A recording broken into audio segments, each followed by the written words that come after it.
ఉన్నారు senior journalist Mastan రావు గారు నమస్తే అండి. నమస్తే. ఓకే అండి. మరి ఆంధ్రకి అమరావతి రాజధాని అంటూ చట్టబద్ధత కల్పించే విషయంలో ఒక తీర్మానం చేసి ముందుకు వెళ్ళబోతోంది. పునర్విభజన చట్టంలో సెక్షన్ 5ని సవరించాల్సిందిగా కోరుతూ ముందుకు వెళ్ళబోతోంది. మరి ఇవాళ తీర్మానం కోసం ఒక ప్రత్యేక సమావేశాన్ని ఏర్పాటు చేసి అటు పార్లమెంట్లో ఆమోద రాజముద్ర వేయించుకునేందుకు ఇకపై ఏ పార్టీ వచ్చినా ఏ ప్రభుత్వం అధికారంలోకి వచ్చినా ఎవరు అధికారంలో ఉన్నా ఇంకా దీనిని మార్చే వీలు లేకుండా ఒక రాజముద్ర కోసం టీడీపీ ముందుకు వెళ్తోంది. మరి దీనికి ఏం జరగబోతోంది అనిపిస్తోందండి? మరి మీకు పార్లమెంట్లో కూడా ఆమోద ముద్ర ఈజీగానే అయిపోతుంది అనుకోవచ్చా, ఎన్డీఏ ఉంది కాబట్టి? Good morning madam. హెచ్ఎంటీ ప్రేక్షకులకి ప్యానల్లో ఉన్న పెద్దలకి మీకు కూడా ఖచ్చితంగా ఇది ఒక పెద్ద ముందడుగండి, శుభ పరిణామం కూడా. ఎందుకంటే ఆంధ్రప్రదేశ్ 2 సార్లు మద్రాసు ఉమ్మడి ఆంధ్రప్రదేశ్ విషయంలో ఉమ్మడి మద్రాసు రాష్ట్రంలో ఉన్నప్పుడు ఒకసారి విభజనకు గురయ్యాం. ఆ తర్వాత ఇప్పుడు మళ్ళీ విభజనకు గురయ్యాం 2014లో. అప్పుడే మద్రాసు, ఇప్పుడేమో హైదరాబాద్, 2 కోల్పోయి మనకే నగరం లేని అనాథలాగా మారిపోయిన పరిస్థితి నుంచి ఈరోజు 2015లోనే అమరావతిని ప్రకటించారు. కానీ ఆ తర్వాత కాలంలో చూసాం, అప్పుడున్న ప్రతిపక్ష నేతగా ఉన్న వ్యక్తి జగన్ గారు ఏ విధంగా అయితే సపోర్ట్ చేసి ఆ తర్వాత ఆయన అధికారంలో రాగానే మాట మార్చారో అవన్నీ కూడా మనం చూసాం. ఆ తర్వాత జరిగిన విధ్వంసం చూసాం. ఆ తర్వాత అక్కడ ఉన్న రైతుల మీద దమనకాండ చూసాం.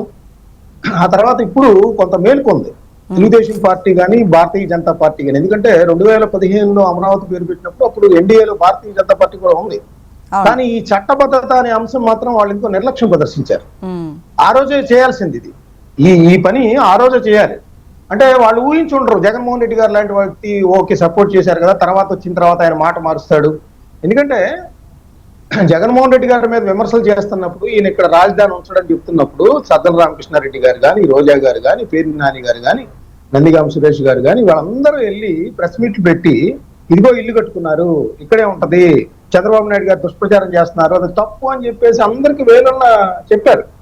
కానీ ఆ తర్వాత ఏం చేశారు? 3 రాజధానులు అన్నారు. 3 రాజధానులు అన్నారు. చూడండి, అసలు వైఎస్ఆర్సీపీ అంటే నేను చట్టబద్ధత గురించి కూడా 2 నిమిషాలు మాట్లాడతాను. వైఎస్ఆర్సీపీ ఇప్పుడు ఏదో అమరావతికి మేము వ్యతిరేకం కాదు అని చెప్పేసి ఒక స్టేట్మెంట్ ఇవ్వగానే సరిపోదు. మీరు రైతుల్ని ఎందుకు అణిచివేశారు? వీటికి సమాధానాలు చెప్పాలి. సీడ్ క్యాపిటల్ ని ధ్వంసం చేసి 50,000 మందికి ఎందుకు అక్కడ పేదలకు ఇళ్ల స్థలాల పేరిట చేసే ఒక డ్రామా చేశారు? హైకోర్టు అడ్డుకుంది కదా దాన్ని. ఇన్సైడ్ ట్రేడింగ్ అన్నారు, నిరూపించారా మీరు? నిరూపించలేకపోయారు. 5,000 కోట్ల నిర్మాణాలు ఐఏఎస్ కానీ, లేకపోతే మంత్రులకు సంబంధించి కానీ, లేదంటే ఇంకా వేరే అధికారులకు సంబంధించి కానీ అన్ని కోటర్లు కడితే 5,000 కోట్ల రూపాయలు పాడు పెట్టేసేసి పిచ్చి మొక్కల్లాగా చేశారే. ఆ తర్వాత ఒక ఆయన వచ్చేసి శ్మశానం అంటారు, ఒక ఆయన వచ్చేమో ఎడారి అంటారు. ఇవన్నీ ఏంటి? వీటన్నిటికీ కూడా వైఎస్ఆర్సీపీ సమాధానం చెప్పాలి. జగన్ గారు వెళ్ళి బెంగళూరులో కూర్చుంటే కాదు, వీటికి సమాధానాలు చెప్పాలి. చెప్పి ప్రజలకి ఎందుకు ఏ విధంగా చేయాల్సి వచ్చిందో, లేదా తప్పు అయితే తప్పు అయిందని చెప్పాలి. ఎందుకంటే పిల్లి మొగ్గలు వేస్తా ఉన్నారు ఇంకా జగన్మోహన్ రెడ్డి గారు ఎప్పటికి కూడా.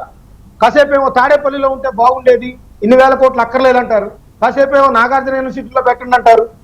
ఇప్పుడేమో మేము అమరావతిని అడ్డుకోవట్లేదు అంటారు. ప్రజలు చూడట్లేదా మీరు అమరావతిని అడ్డుకున్నారో లేదో? రోడ్లు తోకెళ్తుంటే ఏం చేస్తారో లేదు చూసారా? నేననేది ఏంటంటే, ఇప్పుడు అమరావతి పార్లమెంటులో ఏంటంటే ఇప్పుడు మన డిపెండెన్సీ సర్కార్ ఉంది, ఇక్కడ ఎంపీల మీద అక్కడ భారతీయ జనతా పార్టీ ఎన్డీఏ సర్కార్ కూడా ఆధారపడి. కాబట్టి ఇప్పుడు ఒక చట్టబద్ధతకు సంబంధించి ఆంధ్రప్రదేశ్ ఏదైతే ఓపెనింగ్ రిమార్క్స్ లో చెప్పారో ఆ విధంగా ఈ రోజు ఇక్కడ అసెంబ్లీ ప్రత్యేక సమావేశం పెట్టి దాన్ని ఆమోదించి, ఆల్రెడీ మంత్రివర్గం ఆమోదించింది ఆ తీర్మానాన్ని. ఇప్పుడు దీని ద్వారా ఈ అసెంబ్లీలో చర్చ జరగడం ద్వారా, లేదంటే తీర్మానం ఆమోదించి అక్కడికి పంపడం ద్వారా ఖచ్చితంగా 2-3 రోజుల్లో ఆల్రెడీ కసరత్తు అంతా పార్లమెంట్ లో పూర్తయింది కాబట్టి ఖచ్చితంగా ఇది ఆమోదం పొందుతుంది, దానిలో ఎటువంటి సందేహం లేదు.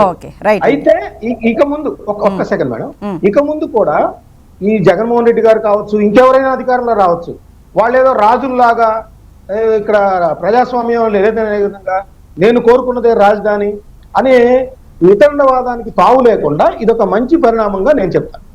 ఓకే, అయితే ఇంతకు ముందు శాశ్వత నిర్మాణాలు కాకుండా తాత్కాలిక నిర్మాణాల పేరుతో చాలా వరకు డబ్బులను వృధా చేశారని కూడా వైఎస్ఆర్సీపీ వాదిస్తోంది కదా, మరి దానికి ఏంటండి సమాధానం?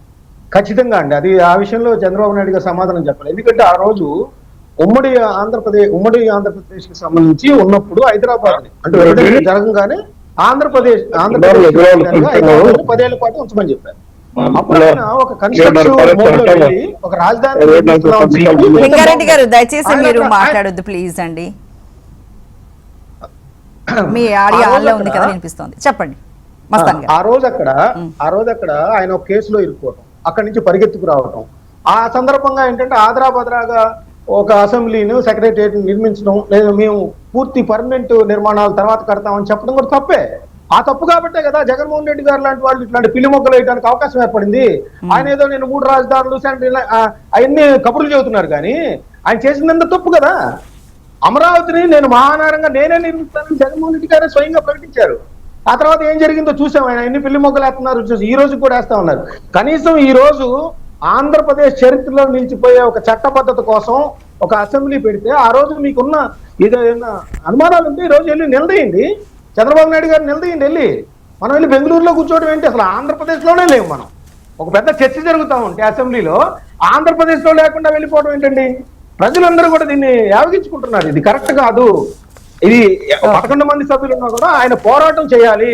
ఆయనకి ఏమైనా అనుమానాలు ఉంటే మమ్మల్ని చైతన్యవంతం చేయాలని ప్రజలందరూ కోరుకుంటా ఉంటే ఆయన బెంగళూరులో వెళ్ళి కూర్చుంటారంటే ఉపయోగం ఏముంది? ఓకే.